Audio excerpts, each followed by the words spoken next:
Princess Valanish stood at the observation window of her palace suite and watched the stars shimmer against the void of space with barely contained fury burning in her chest. The message from the Galactic Council had arrived that morning, and its contents had ruined what should have been straightforward diplomatic mission to the outer reaches. They were assigning her a human bodyguard. Human, of all the species in the known galaxy.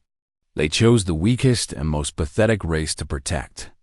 A member of the Zypherian royal House of Vela's people stood 8 feet tall with natural armor plating covering their bodies and strength that could bend steel with bare hands. Humans were soft, small creatures who could barely survive on their own planets. Without artificial protection, she had complained directly to her father, Emperor Kalanesh, but even he could not overturn the council's decision without creating a diplomatic incident. The humans had apparently paid significant political capital to place one of their own on her security detail, and refusing would insult Earth's government. It is merely symbolic, her father had assured her with a Piyushur wave of his massive hand.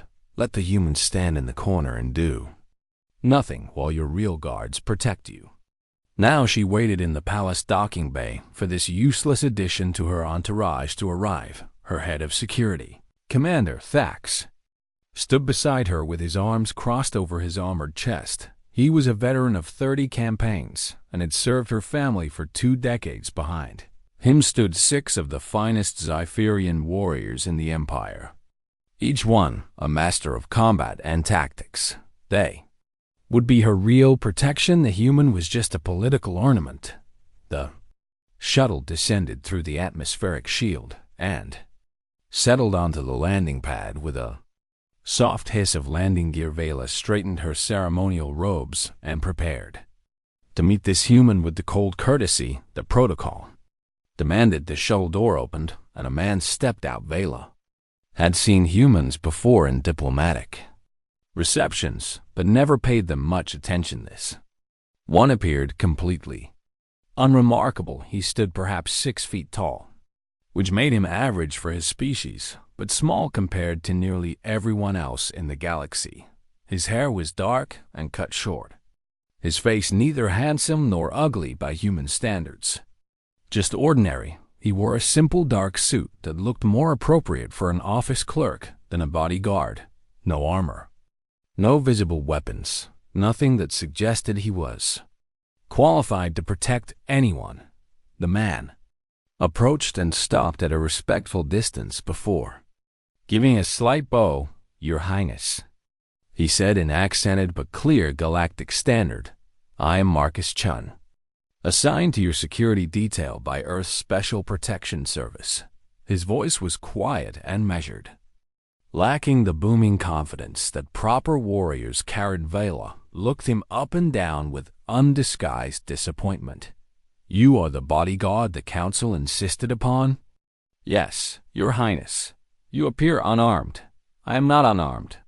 Your Highness, Marcus replied calmly, simply not obviously armed. Commander Thax snorted with derision. What could a human possibly carry that would matter in real combat? Marcus turned his gaze to the commander but said nothing. His expression remained neutral and professional. Vela noticed his eyes, though. They were dark and seemed to take in everything around him with quick, darting movements. Commander Thax is correct, Vela said coldly. You will remain with the security detail as the council requires, but you will not interfere with actual protection protocols. My real guards will keep me safe. As you wish. Your Highness, Marcus said, without any hint of offense. I will do my duty as assigned. The entourage moved through the palace toward the royal yacht that would carry them on their journey. Vela walked at the center with her Zypherian guards forming a protective box around her. Marcus followed several paces behind, his hands clasped loosely before him, looking more like a servant than a warrior. Over the next few hours as they prepared for departure, Vela watched the human with growing contempt. He spoke little, asked for nothing, and seemed content to stand in corners observing while her Zypherian guards checked weapons, reviewed security protocols, and coordinated defensive positions. Marcus simply watched with those unsettling eyes during the pre-departure briefing. Commander Thax outlined the route through several star systems to reach the outer reaches where delicate peace negotiations would occur. The region was politically unstable with various factions competing for influence. There are threats, Your Highness, Thax said gravely, but nothing my team cannot handle. What is your assessment of the threat level? Vela asked Marcus, partly out of curiosity and partly to expose his incompetence. Marcus was silent for a moment, still studying the star charts on the display. Elevated, he finally said, the route takes us through 4 systems where political rivals to House Therian have influence. The timing of this diplomatic mission has been public knowledge for 3 weeks. If someone wanted to prevent these negotiations, they have had time to plan. Thax waved a dismissive hand. We are aware of basic security concerns. Human, the route is the safest available, and our defensive capabilities are more than adequate. Marcus nodded but said nothing more. Vila noticed he continued studying the charts even after the briefing ended, committing routes and systems to memory. The Royal Yacht Starfires Pride was a magnificent vessel that combined Zypherian military design with royal luxury. Vela's quarters occupied the entire upper deck with observation windows that provided stunning views of space. The ship's crew consisted of 50 personnel, including pilots, engineers, and diplomatic staff. Commander Thax had positioned his security team at strategic points throughout the vessel. Marcus had been assigned a small cabin near the service sections, far from the princess's quarters. Vela approved of this arrangement. Human could remain out of sight and out of mind during the journey. On the second day of travel, Vela was reviewing diplomatic documents in her private study when Marcus appeared in the doorway. Your Highness, may I speak with you? She looked up with irritation. What is it? I noticed during my review of the ship's systems that the environmental controls for the cargo bay have been modified recently. The maintenance logs show the work was completed just before departure. And? Vela asked impatiently. It may be nothing, Marcus said carefully, but I would recommend having your chief engineer verify the modifications. Cargo bay environmental systems are not typically altered without good reason. Vela stared at him. You suspect sabotage based on a routine maintenance log? I suspect nothing, Your Highness, Marcus replied. I simply notice patterns and anomalies. It is what humans do when we lack other advantages. She waved him away dismissively. If you are so concerned, mention it to Commander Thax. Marcus bowed and left. Vela returned to her documents but found her concentration broken. She called for Thax and mentioned the human's observation. The commander laughed. The human is inventing problems to appear useful. Your Highness, our chief engineer personally oversaw those modifications. They were necessary updates to improve efficiency. Vela nodded. Satisfied, the human was grasping at relevance where none existed. That evening, the ship made its scheduled stop at Meridian Station, a massive trade hub in neutral space. Vela would attend a preliminary reception there with various dignitaries and faction representatives. It was the first public appearance of her diplomatic tour. She dressed in formal robes that displayed House Therian's colors and symbols while her guards prepared in full ceremonial armor. Marcus appeared wearing the same plain dark suit, looking completely out of place among the armored warriors. You will remain in the background, Vela instructed him. Do not embarrass Earth's government with your presence. Yes, Your Highness, Marcus said quietly. The reception was held in one of Meridian Station's grand halls with hundreds of attendees from dozens of species. Vela moved through the crowd with practiced grace, exchanging pleasantries and subtle political positioning with various representatives. Her Cypherian guards maintained a visible but respectful distance, projecting strength without aggression. She noticed Marcus had positioned himself near a wally structural column at the edge of the hall. He seemed to be watching everything and everyone with those constantly moving eyes. Several times she caught him studying attendees with particular intensity before his gaze moved on. After an hour of diplomatic niceties, one of the hosts invited Vela to view the station's famous observation deck. It was a massive transparent dome that provided breathtaking views of the surrounding space and nearby nebula. Vela agreed enthusiastically, as it would provide good imagery for the public. Broadcasts of her tour commander Thax and her guards formed up around her as they moved toward the balcony overlook. As they approached, Marcus suddenly stepped forward. "Your Highness, perhaps we should avoid. Return to your position," Thax commanded sharply. Marcus hesitated, his eyes scanning the balcony area with visible concern. Vela felt a flash of anger at the human's presumption. "Do not interfere with my schedule based on your paranoia," she said coldly. Marcus stepped back without another word, but his expression remained troubled. Vela walked onto the observation deck with her guards surrounding her and dozens of dignitaries following. The view truly was spectacular, with the nebulous colors swirling against the star-filled darkness. She moved toward the transparent railing to better appreciate the sights. Suddenly Marcus was beside her. He stumbled slightly, as if losing his balance, and his shoulder bumped into hers, shifting her position by half a step. "Clumsy fool," she began. Words died in her throat as a section of the decorative crystal sculpture behind where she had been standing exploded into glittering fragments. For one frozen moment, nobody moved and everything erupted into chaos. The crystal sculpture continued to shatter and spray fragments across the observation deck while alarms began screaming throughout the station. Vela's mind struggled to process what had just occurred. Someone had fired a weapon at her. The clumsy human had saved her life. Before she could fully comprehend this reality, Marcus moved. He moved in a way that made Vela's breath catch, because it was nothing like how she expected humans to move. There was no wasted motion, no hesitation, no visible thought between observation and action. His hand shot out and grabbed a ceremonial knife from the belt of a nearby dignitary. In one smooth motion, two figures in the crowd had begun reaching inside their formal robes. Marcus identified them before Vela's own guards had processed the threat.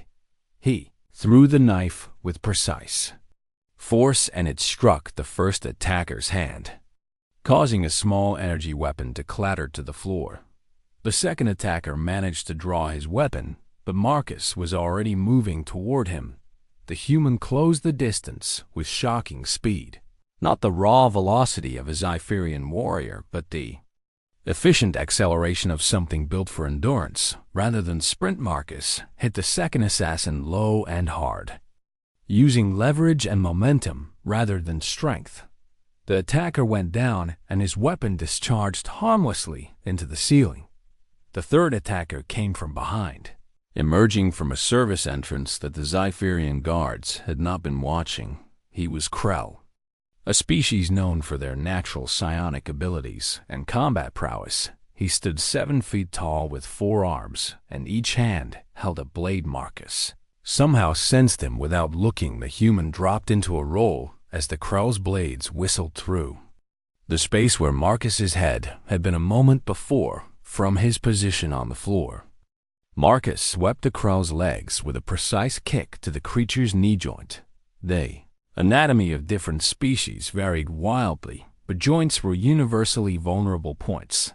The Krell stumbled, and Marcus was already rising, grabbed one of the aliens' arms and used it as leverage to redirect the Krell's own momentum, a technique that required no superhuman strength but perfect timing and understanding of physics. The Krell crashed into a support pillar and lay still, The entire sequence had taken perhaps 10 seconds. Commander Thax and the Zypherian guards finally reacted, rushing forward to secure the area and check the downed attackers. Vela stood frozen near the railing while her hearts hammered in her chest with enough force to make her dizzy. Marcus was already scanning the crowd with those dark, predator eyes, searching for additional threats. His breathing was slightly elevated but controlled, and a thin line of blood ran down his forearm where one of the Krull's blades had grazed him. Seemed completely unconcerned by the injury.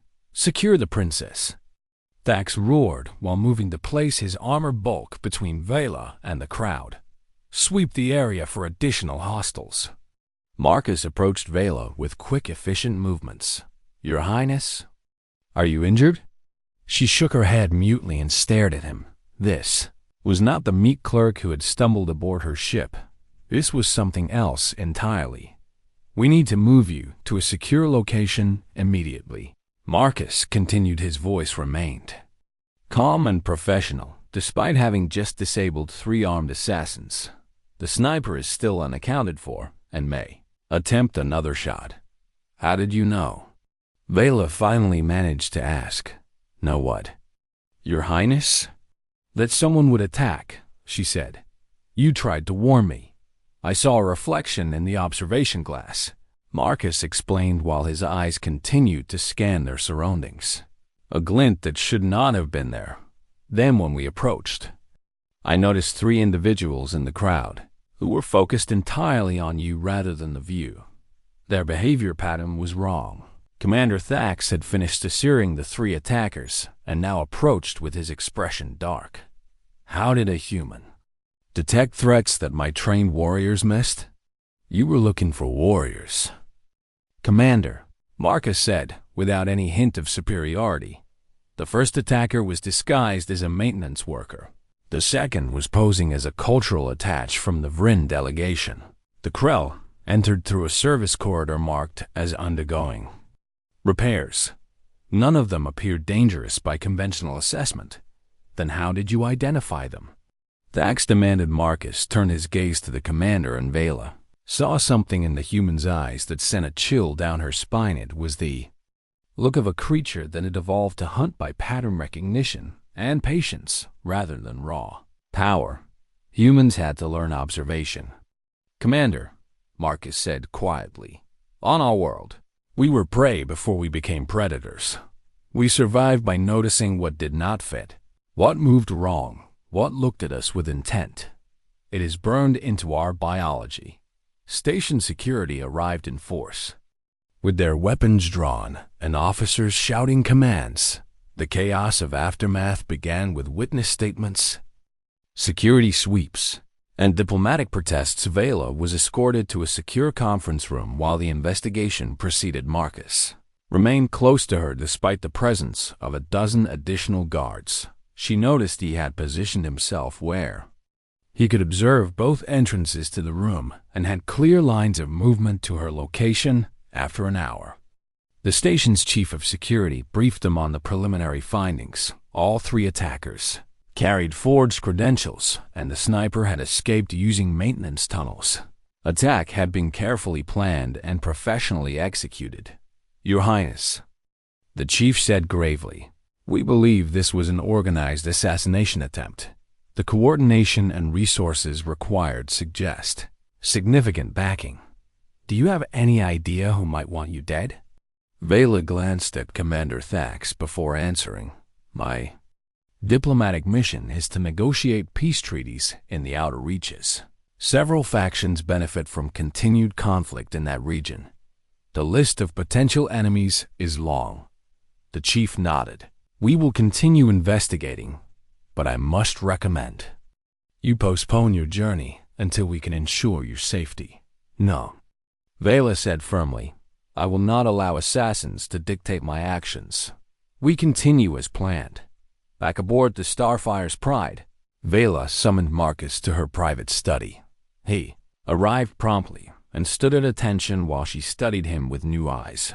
"Sit," she commanded. Marcus settled into a chair across from her desk with that same economical grace he brought to every movement.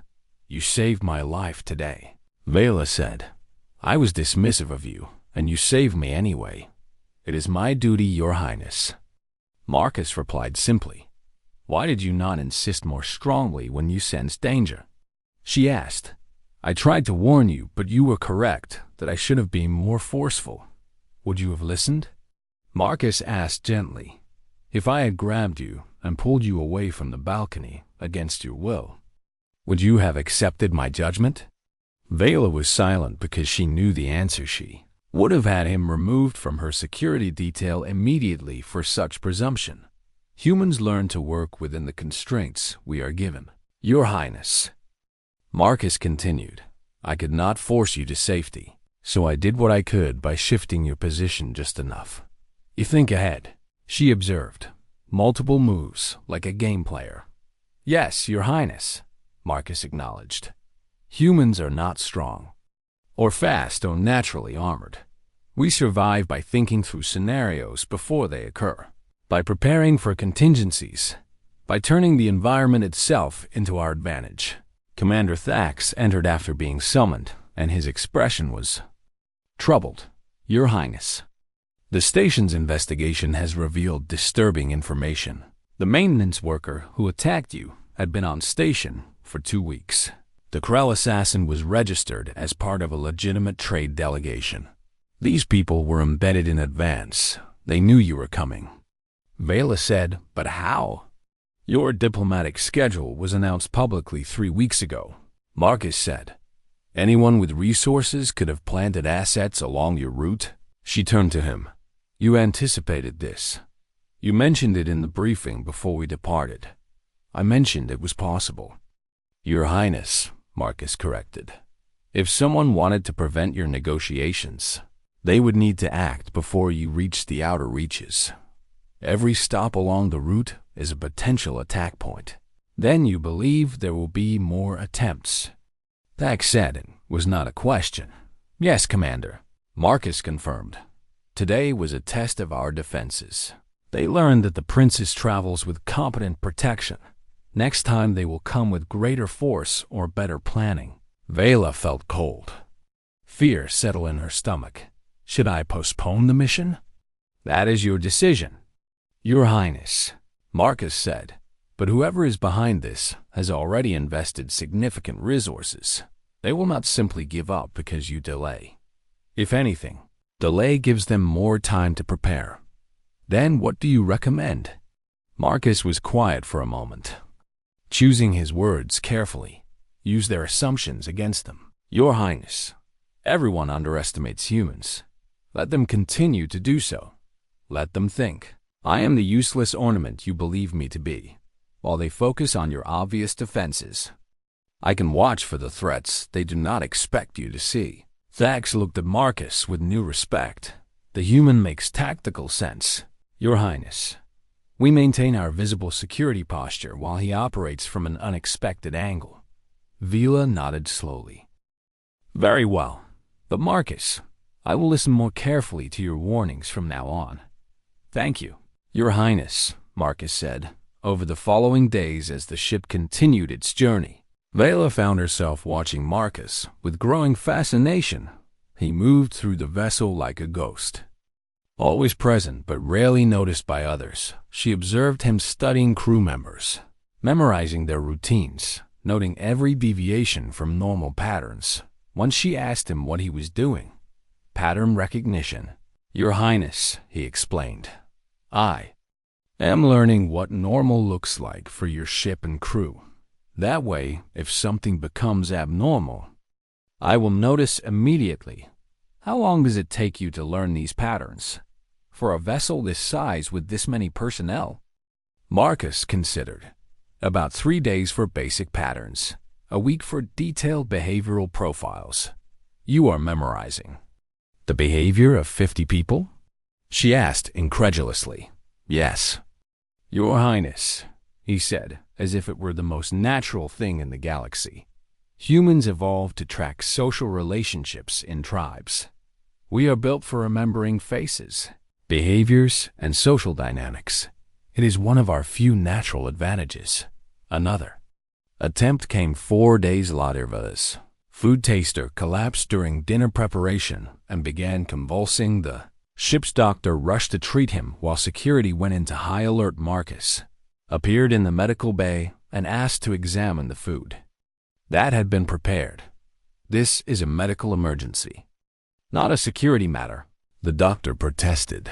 "The security matter is identifying how poison reached the princess's meal," Marcus said firmly. He studied the prepared dishes with intense focus, occasionally smelling them from a careful distance. Finally, he pointed to a sauce that accompanied the main course. "This one. The color is slightly wrong, and the scent has an undertone that should not be present. Specifically, it smells faintly of bitter almonds." The doctor ran analysis and confirmed the presence of a sophisticated neurotoxin. "How did you identify it by scent?" the doctor demanded. "This toxin is specifically designed to be odorless. Designed to be odorless to most species," Marcus corrected. "But human olfactory systems evolve differently. We can detect certain compounds that other species cannot. It was survival adaptation from when we had to identify poisonous plants and foods." The doctor administered the appropriate antidote to the food taster, who recovered within hours. Investigation revealed the poison had been introduced during a resupply at their last port. Someone in the supply chain had been compromised that night. Vila summoned Marcus again. "You identified a poison that was supposedly undetectable. You disabled 3 trained assassins in seconds. You see threats before they materialize. What exactly are you, Marcus-chan?" He met her gaze steadily. "I am human, Your Highness." "That is not an answer," she said sharply. "It is the only answer that matters," Marcus replied. "Everything I have done is what humans learn to do when they realize they cannot win by being strongest. We survive by being most observant, most adaptable, and most persistent." Vela leaned back in her chair. "The galaxy thinks humans are weak. We are weak, Your Highness," Marcus said simply. "But weakness can be an advantage if your enemies underestimate you because of it." She understood then that she had been completely wrong about humans. They were not useless additions to the galactic community. They were something far more dangerous. They were survivors who had turned their limitations into strengths and their weaknesses into weapons, and she had one of them protecting her life. The Starfire's pride continued its journey through increasingly hostile territory, and Vela noticed changes in how her crew regarded Marcus, where before they had ignored or dismissed the quiet human, now they watched him with wary respect. Commander Thax had begun including Marcus in security briefings without being prompted and actually listened to his assessments. The third assassination attempt came during a transfer between ships at a military checkpoint. Standard procedure required that Vela and a small entourage board an inspection shuttle for identity verification before being cleared to continue. Marcus had reviewed the protocols and quietly suggested an alternative approach. "Your Highness, these checkpoints are highly regulated," he said during the briefing. "Any deviation from standard procedure would be noted and questioned. I recommend you follow protocol exactly. That is the opposite of security advice." Thax objected. "If the checkpoint is compromised, following standard procedure puts Her Highness directly into danger. The checkpoint itself is not compromised, Commander," Marcus said patiently. "But the inspection shuttle assigned to us was requisitioned only 6 hours ago as a last-minute replacement for a vessel that suffered mechanical failure." "Mechanical failures happen," another guard said. "Yes," Marcus agreed. "But this particular shuttle has been in service for 12 years without serious incident until yesterday, when it suddenly developed critical problems requiring immediate replacement. The new shuttle assigned to us was previously mothballed at a repair facility and brought back into service specifically for today." The room was silent as everyone processed this. "You believe the shuttle is a trap," Vela said. "I believe the timing creates an opportunity for someone who wanted to create a controlled environment," Marcus replied. The inspection shuttle is small, isolated, and away from support. If I wanted to attack someone during a checkpoint transfer, that is where I would do it. Thax ordered the new shuttle thoroughly inspected. The security team found nothing obvious, but Marcus insisted on personally checking the vessel's environmental systems. Emerged 20 minutes later with a small device he had removed from the life support controls. Timed release toxin dispersal unit, he said grimly, set to activate 10 minutes after departure. Everyone aboard would have been unconscious within 30 seconds, dead within 5 minutes. The shuttle's autopilot would have appeared to malfunction and crashed into the nearest asteroid, an unfortunate accident with no survivors. The checkpoint commander was horrified and immediately launched a full investigation. The shuttle had been sabotaged during its stay at the repair facility by someone with access to military vessels. Vela felt the cold weight of understanding settle over her. Someone wanted her dead badly enough to compromise military security and risk starting an interstellar incident. How did you know where to look? She asked Marcus. The device was hidden inside sealed components.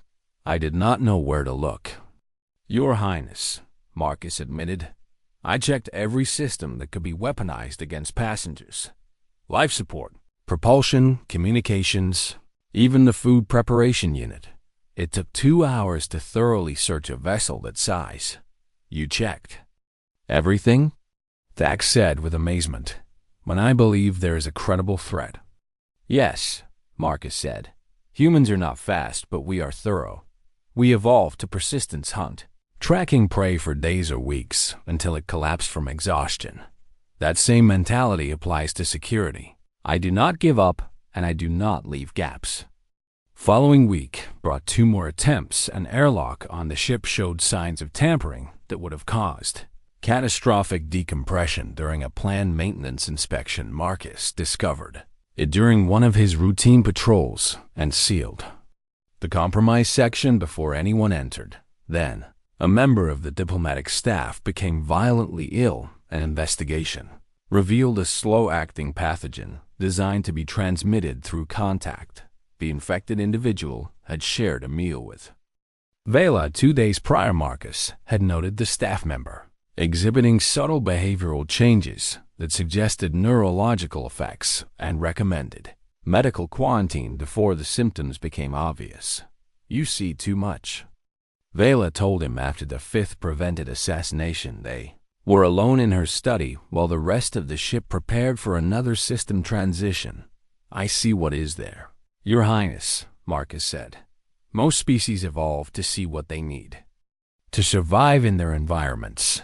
Humans evolved in an environment where everything wanted to kill us. We were not the strongest, fastest, or most poisonous. We survived by seeing patterns, by noticing the broken twig that meant a predator passed recently, by reading facial expressions to predict social threat, by remembering which plants were safe and which would kill. That sounds exhausting, Vela observed. It is, Marcus admitted with a slight smile. Humans develop complex brains partially because we needed to process so much environmental information constantly. Our ancestors, who were not observant enough, did not survive to reproduce. So now all humans are this vigilant? Not all, Marcus said, but those of us selected for protection work, intelligence gathering, and security operations tend toward the extreme end of that spectrum. Earth's Special Protection Service specifically recruits individuals with heightened pattern recognition and threat assessment capabilities. You were chosen because you are exceptional even among humans. Vela said it was not a question. Marcus inclined his head slightly, but did not elaborate. She had learned that he rarely spoke about himself directly over the next few days. Vela made a point of observing Marcus' work. She noticed he slept in irregular intervals, never more than 3 hours at a time. When she asked about this, he explained that human persistence hunters had evolved to function on minimal rest. Our ancestors would track prey for days, he said. They could not afford to sleep deeply or for long periods. Modern humans still carry that capability, some of us more than others. She watched him memorize ship layouts, crew schedules, and behavioral patterns. He knew which engineer preferred to run diagnostics at night, which pilot always double-checked navigation before shift change, which kitchen staff member hummed while working. "Why do you memorize these details?" she asked. "Because if someone replaces them or if they suddenly change their behavior, I will know immediately," Marcus explained. Most infiltrators are skilled at mimicking their targets, but they rarely perfect the small, unconscious habits. A replacement engineer might know how to run diagnostics, but might not tap the control panel 3 times before starting like the original did. You would notice something so trivial. "Your Highness." Humans survived by noticing trivial details, Marcus said. The difference between a safe berry and a poisonous one might be a slightly different shade of red. The difference between a friendly tribe member and a hostile stranger might be a micro-expression that flashes across the face for a fraction of a second. We evolved to care about trivial details because they often meant life or death. Vela began to understand the depth of human adaptation. They had not developed strength or natural weapons, or special abilities instead. They had become the galaxy's most sophisticated pattern recognition and threat assessment systems wrapped in fragile biological packages. One evening, she found Marcus in the ship's small observation lounge, staring out at the stars. She joined him.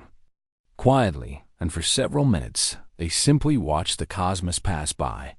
"Do you ever tire of being so vigilant?" she asked. Marcus was silent for a long moment before answering. "Yes, Your Highness. It is exhausting to see threats everywhere, to constantly analyze and prepare for danger. But it is what I am good at, and it keeps people like you alive. So I accept the burden. Why did you choose this work?" she asked with genuine curiosity. "I did not choose it exactly," Marcus said. "I was recruited from Earth's military after showing aptitude for advance reconnaissance and threat detection. The Special Protection Service offered better opportunities to use my skills productively. And you have protected many people before me?" "Yes, Your Highness. Diplomats, scientists, corporate executives. Anyone Earth's government deems valuable enough to warrant protection in hostile environments. Have you ever failed?" The question came out before Vela could stop herself. Marcus turned to look at her, and his expression was carefully neutral. "Twice," he said quietly. "Once when a client disregarded my advice and died in an attack I had warned about. Once when I was simply not fast enough to prevent an assassination. I remember both of them every day." Vela felt a rush of sympathy for this strange, observant human who carried such weight. "I am sorry," she said. "It is my burden to bear," Marcus replied. "But thank you, Your Highness." The conversation was interrupted by Commander Thax entering the lounge with urgent news. "Your Highness, intelligence reports have come through. We have identified the source of the assassination attempts." Vela stood quickly. "Who?" "House Vexner," Thax said grimly. "Your father's political rivals. They have contracted a professional group known as the Syndicate to eliminate you before you can complete the peace negotiations. The Syndicate never fails," Marcus said quietly. "That is their reputation." Both Vela and Thax turned to him. "You know of them?" Vela asked. "Every protection specialist in the galaxy knows of them." Marcus said. "They are very expensive, very patient, and very thorough. The 5 attempts so far were likely reconnaissance and testing our defenses." "Testing?" Thax echoed. "Yes, Commander," Marcus confirmed. "Each attempt revealed information about our security protocols, response times, and capabilities. They now know that you have competent guards, that medical screening is thorough, and that systems are regularly inspected. They have been gathering intelligence while we thought we were defeating them." Vela felt ice in her veins. "Then, what do? We continue to our destination." Marcus said. The Syndicate will make their real attempt at the location that offers them maximum advantage, likely at Port Zena, where you must disembark for the negotiations. The port is a known neutral ground with restrictions on military presence. Your guard complement will be limited by treaty, and the environment will be crowded with civilians. How do you know this? Dax demanded. Because it is what I would do. Marcus said simply, if I were planning an assassination and had the resources of the Syndicate, I would wait until the target was in an environment where their protection was constrained by politics and protocol. Then we request additional security at the port. Vela said, that would violate the Neutral Ground Treaty. Thax said, the negotiations would collapse before they began, and House Vex achieves their goal without you even dying. Marcus added, you become the one who broke treaty, the one who brought military force to neutral ground. Your diplomatic credibility is destroyed. Vela wanted to scream in frustration. So I walk into an assassination with limited protection and simply hope we can survive? No. Your Highness, Marcus said, and something in his tone made her look at him sharply.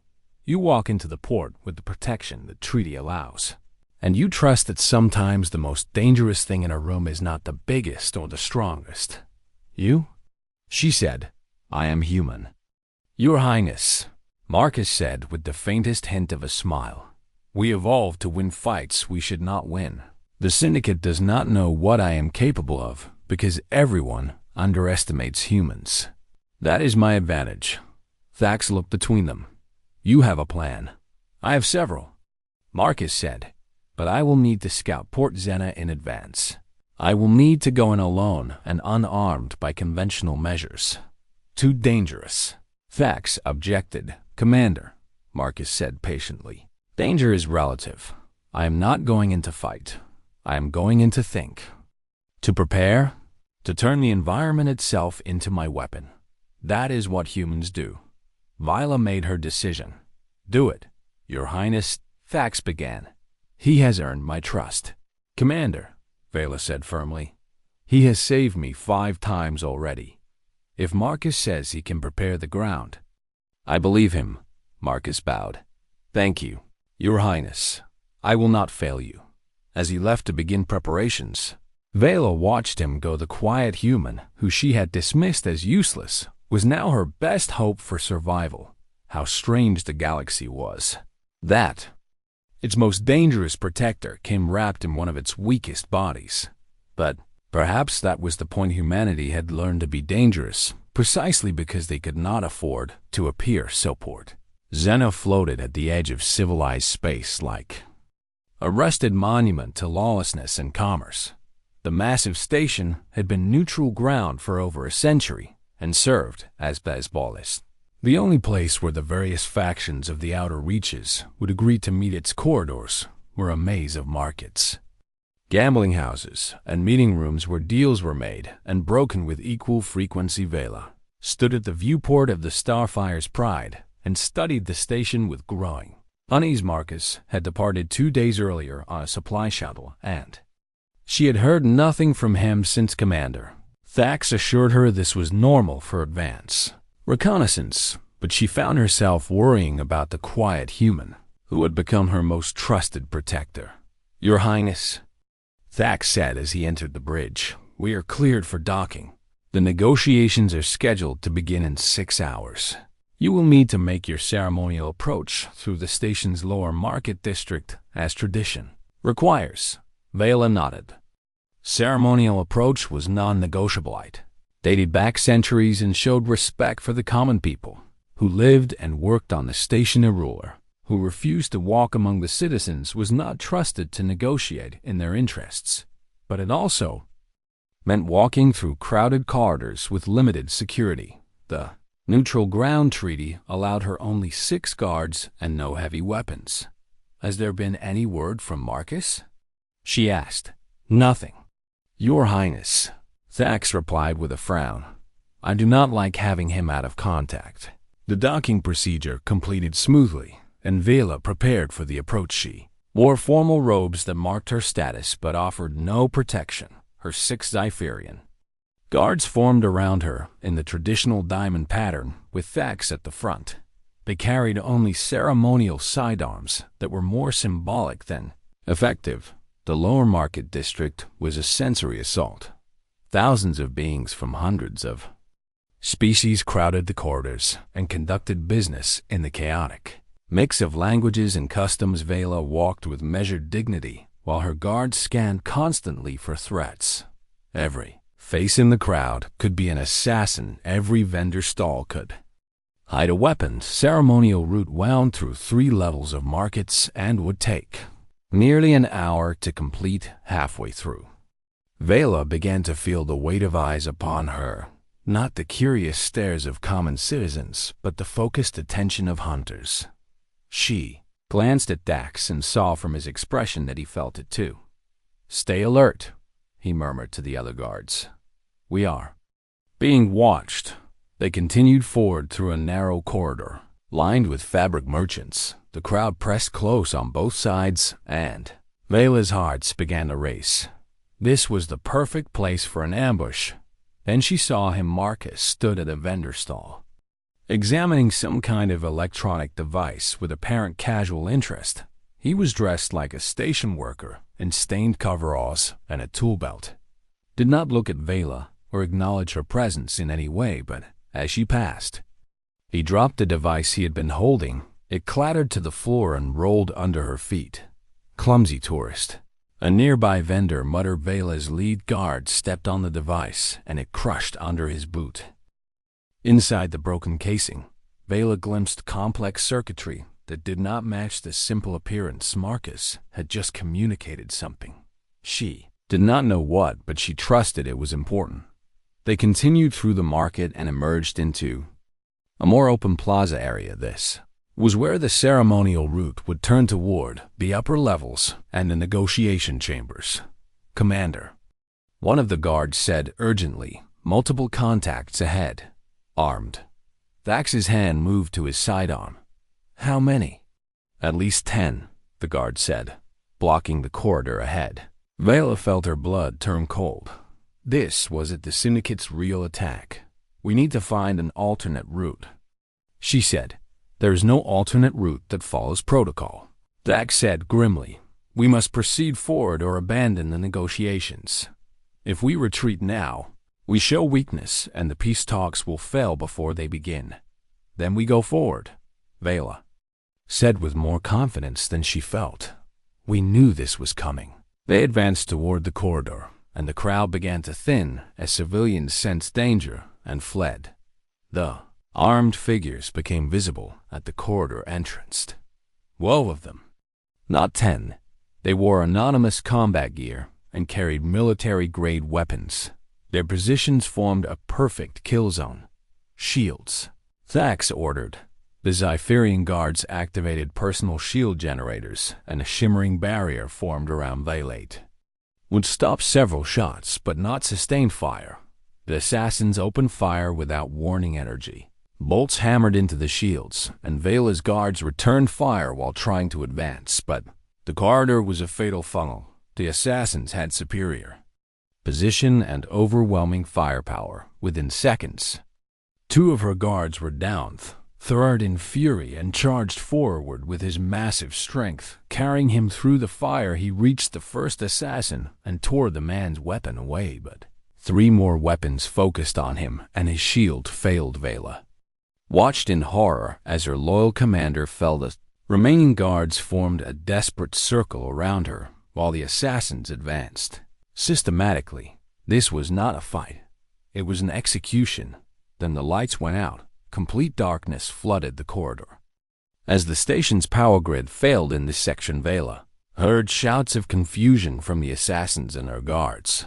Someone screamed. The sound cut off abruptly. Vela's guard activated a light stick, and the pale glow revealed a scene of chaos. 3 of the assassins were down and unconscious. The others were looking around wildly while trying to understand what had happened. One of them pointed to the ceiling and fired. The shot punched through a ventilation grate, and a small explosion followed. Smoke began pouring into the corridor, and Vela's eyes began to water. Chemical attack. One of her guards coughed. Get Her Highness out. But the smoke was not attacking them. The assassins were the ones collapsing and clutching at their throats.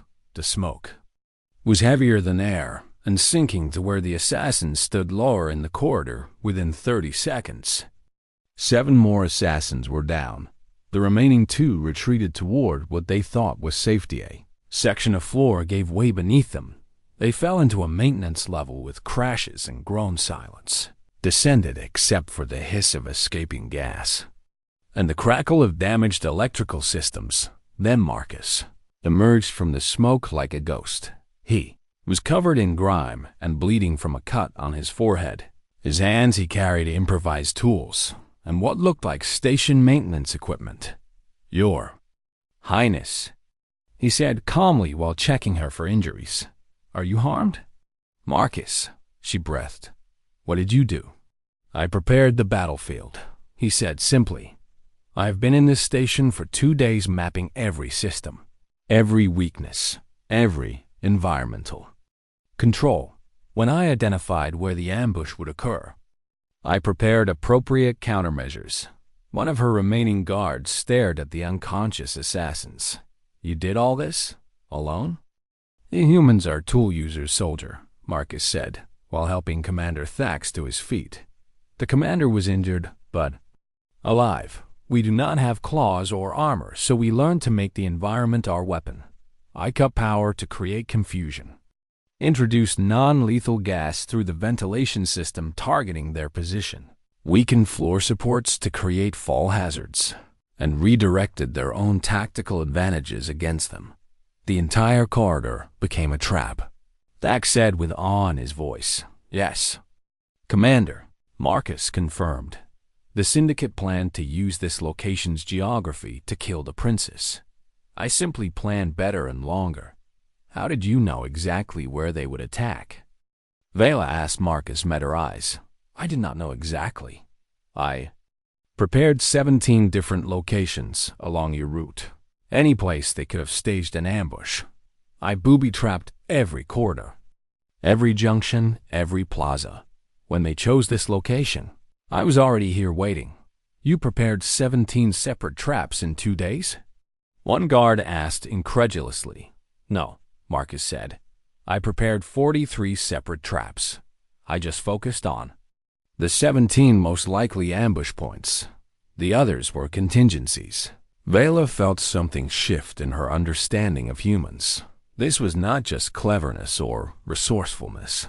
This was something far more profound. Humans were not strong, but they were relentless. They could not overpower their enemies, but they could outthink them, and most importantly, they never gave up. Come, Marcus said.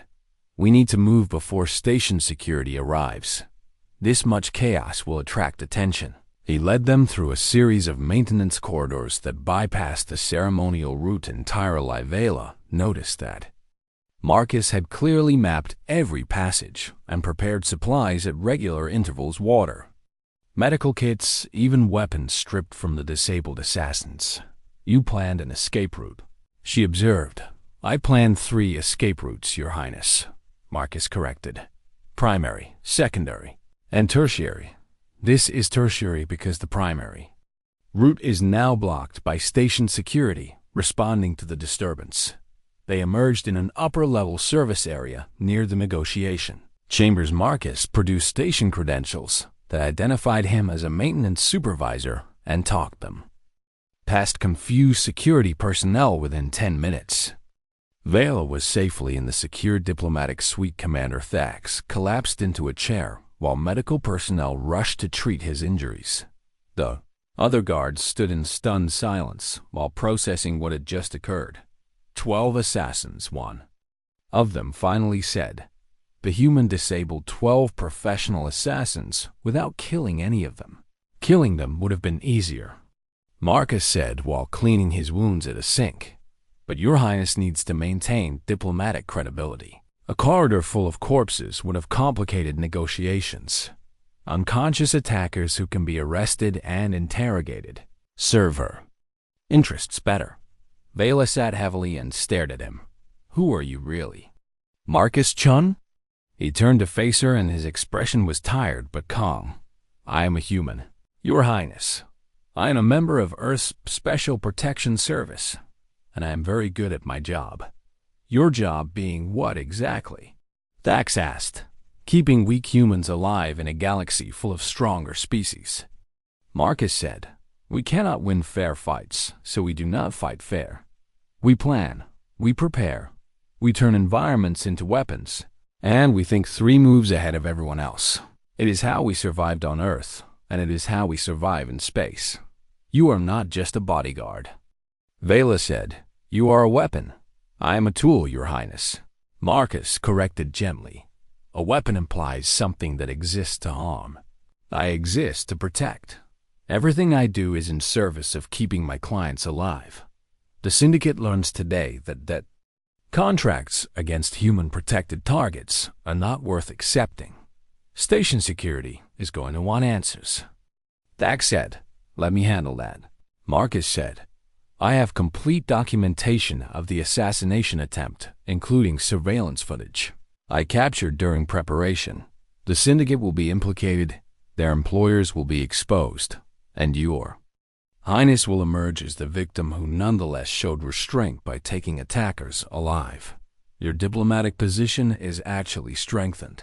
Vela shook her head in amazement. You plan for the political aftermath too. Always.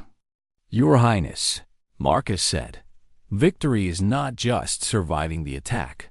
Victory is achieving your objectives despite the attack. Your objective is peace negotiations. Therefore, I ensured that the attack would not prevent but actually facilitate those negotiations. Over the next hours, the full picture emerged. Marcus had indeed captured detailed evidence of the assassination plot station. Security arrested the unconscious assassins and their employers. House Vexner was implicated in the conspiracy and faced diplomatic sanctions. The peace negotiations proceeded with Vela in a much stronger bargaining position. The princess, who had survived multiple assassination attempts with grace and restraint, was viewed as a serious leader.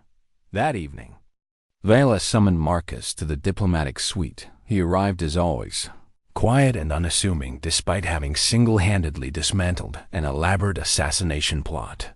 The negotiations are going well, she said. House Vexner has lost significant support. The peace accords will likely succeed. I am pleased. Your Highness, Marcus said, you did more than save my life. Vela continued, you secured my mission's success. You turned our enemies' advantages into their weaknesses. That is what humans do.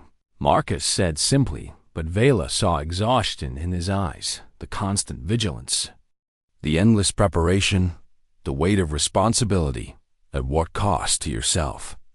She asked softly. Marcus was silent for a long moment. The cost is acceptable. Your Highness, better I carry the weight than you fall under it.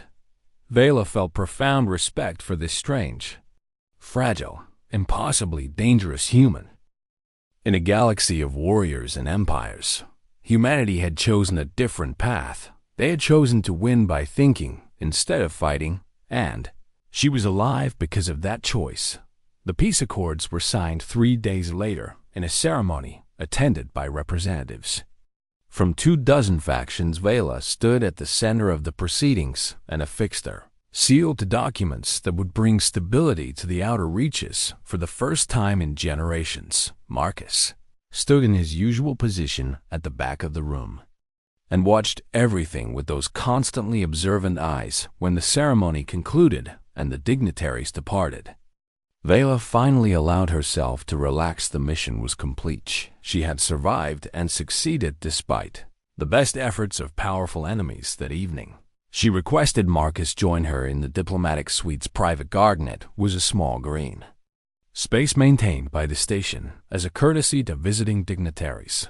Real plants from a dozen worlds grew in carefully controlled environments. Vela found it peaceful after days of tension and diplomacy. Marcus arrived and stood respectfully while she gathered her thoughts. Sit, She commanded and gestured to a bench. He complied and waited silently for her to speak. "I owe you an apology," Vela began. "When you first arrived, I treated you with contempt. I believed humans were useless, weak creatures who had no place protecting someone like me. Your feelings were reasonable given the information you had." "Your Highness," Marcus said. "No," Vela interrupted. "They were not reasonable. They were prejudiced and ignorant. I judged your entire species based on surface characteristics without understanding what lay beneath." Marcus inclined his head in acknowledgement but said nothing. "I need to understand." Vela continued. "I need to know who you really are. Not just your name and your job, but what you represent. Why did Earth send you specifically?" Marcus was quiet for a long moment while he chose his words carefully. "Your Highness, what do you know about human history?" "Very little," Vela admitted. "Earth is considered a backwater world. Your species only achieved space travel a few centuries ago. Most galactic citizens view humans as newcomers, who barely qualify as a spacefaring civilization. That assessment is not entirely wrong," Marcus said, "but it misses important context. Tell me." Vela urged Marcus, leaned back and looked up at the artificial sky above the garden. "Humans evolved on a world that was actively trying to kill us," he began. "Earth is a beautiful planet, but it is also extraordinarily dangerous. We had no natural weapons. No armor, no venom, no special abilities. We were soft, slow, and vulnerable. Yet you survived," Vela observed. "We did more than survive." "Your Highness," Marcus said, "we thrived. We became the dominant species on our planet not by being strongest, but by being smartest, most adaptable, and most persistent. You have mentioned this before," Vela said, "but I need you to explain it more fully. Make me understand." Marcus nodded and continued. "Early humans were prey animals. Your Highness, large predators hunted us. We survived by developing complex social structures, tool use, and most importantly, the ability to think ahead.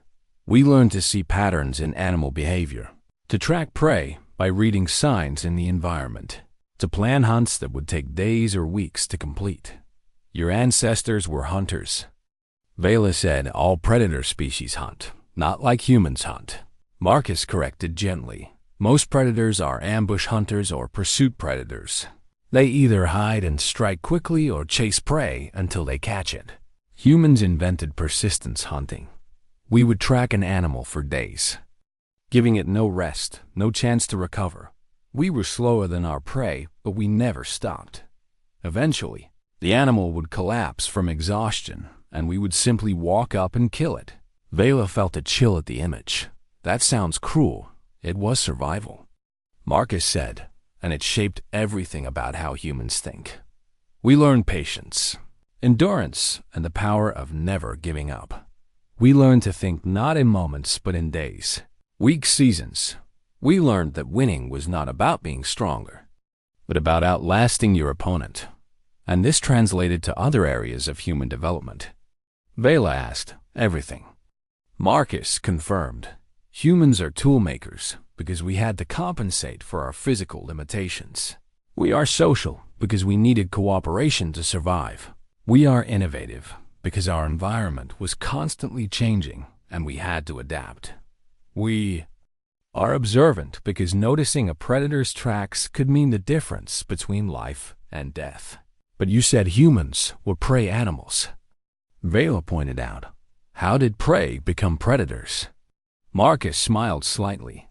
"We learned to be both, Your Highness. That is humanity's great advantage. We understand what it means to be hunted, so we know how hunters think. We understand what it means to be weak, so we know how to turn weakness into strength. We understand fear intimately, so we know how to use it as a weapon. You use your own evolution as a tactical advantage," Vela said with growing understanding. "Yes," Marcus agreed. "When humans reached space and encountered species like yours, the Krell, the Zarkin, and all the others, We realized we could not compete in conventional ways. Your people are stronger, faster, more naturally suited to combat. So we did what humans have always done. We found a different path. Intelligence gathering. Vela said, asymmetric warfare, making environments into weapons. All things you demonstrated during this mission. Exactly. Your Highness, Marcus confirmed. Earth's government recognized early that humanity's survival in galactic politics would require us to be valuable in ways that did not depend on military strength. We became information brokers, skilled negotiators, and most relevantly to this conversation, protectors who could operate in environments where conventional security would fail. The Special Protection Service was created specifically for this purpose, Vela said. Marcus nodded. We recruit individuals who show exceptional aptitude for pattern recognition, threat assessment, environmental adaptation, and strategic thinking. We train them in every possible method of protection that does not rely on superior physical capabilities. Then we embed them throughout the galaxy, protecting assets that Earth's government or allied governments deem valuable. You are not just bodyguards, Vela said. You are intelligence operatives. We are both. Marcus said, protection work provides perfect cover for gathering information. A bodyguard goes everywhere their client goes, sees everything, hears everything. But our primary mission is genuinely to keep our clients alive. The intelligence we gather is secondary to that core purpose. How many of you are there? Vela asked. Marcus smiled. That information is classified, Your Highness. But I can tell you that human protection specialists work throughout known space. Most of our clients never realize what we truly are. They think they have hired ordinary security. But you revealed yourself to me, Vela observed. Why? Because you needed to understand. Marcus said simply, you are an intelligent, influential leader who will shape policy for your empire. If you return home still believing humans are weak and useless, that belief will inform your decisions and recommendations. But if you return home understanding what humans actually are, you become an advocate for human-alien cooperation. You manipulated me, Vela said, but without anger. I protected you, and in doing so, changed your perspective, Marcus corrected. Call it manipulation if you wish. I call it successful completion of my mission. Vela sat back and processed everything she had learned. You want other species to continue underestimating humans, she said slowly, because underestimated threats are more effective threats. We prefer not to be threats at all. Your Highness, Marcus said, we prefer to be valued partners who contribute unique capabilities to galactic civilization. But yes, if others underestimate us, we do not correct that assumption. It provides strategic flexibility. This is why Earth maintains its backwater reputation. Vela continued thinking aloud. You could demand more representation in the Galactic Council, more territory, more resources. But you deliberately maintain a low profile. Correct. Marcus confirmed. Earth's leadership decided centuries ago that humanity's best path to survival was not to compete for dominance, but to make ourselves indispensable. We provide services that other species either cannot or will not provide. We fill gaps in galactic infrastructure. We become the species that everyone needs, but nobody fears, until someone threatens one of your protected clients. Vela said, then they learn what humans are truly capable of. Even then, we try to avoid leaving obvious evidence. Marcus said, the 12 assassins at Port Zena have no idea how they were defeated. They were in a corridor. Lights went out. They got gassed and fell through weak floors. It could have been elaborate bad luck or station malfunction. There are rumors of a human bodyguard being present, but no clear evidence of what I actually did. You want people to wonder, Vela said. With admiration, you want the story to spread without confirmation. It makes you more effective because potential threats worry about capabilities they cannot verify. Marcus smiled. You understand quickly. Your Highness, this is why I was willing to explain our methods to you. You have the intelligence to appreciate the strategy. They sat in comfortable silence for a while as Vela absorbed the implications. Finally, she spoke again when I returned home. I will recommend that the Zyphirian Empire expand our cooperation with Earth, not because I pity humans or want to help a weaker species, but because I recognize you as valuable strategic partners. That is all we ask, Your Highness, Marcus said. Respect and partnership. Not charity. You will receive both. Vele promised. I will also recommend that other diplomatic missions request human security specialists, not as a requirement, but as an honor. Having a human protector should be seen as a mark of importance, not an insult. That would benefit Earth's position considerably. Marcus acknowledged Vela stood, and Marcus rose with her. You are leaving soon? She asked. Tomorrow, Your Highness, Marcus confirmed. I have another assignment waiting. Another client to protect? Yes. Will you tell them what you told me? Vela asked curiously. That depends on the client and the circumstances. Marcus said, some people need to understand humanity's true nature. Others are better served by believing we are simply competent bodyguards. I make that determination based on strategic value. And you determined I had strategic value. Vela said, Your Highness, you are the daughter of an emperor and a skilled diplomat who will likely hold significant power in your government for decades. Marcus said, of course you have strategic value, but more than that. You showed the capacity to change your mind when presented with evidence. That is a rare and valuable trait in any leader. Vela felt warmth at the compliment.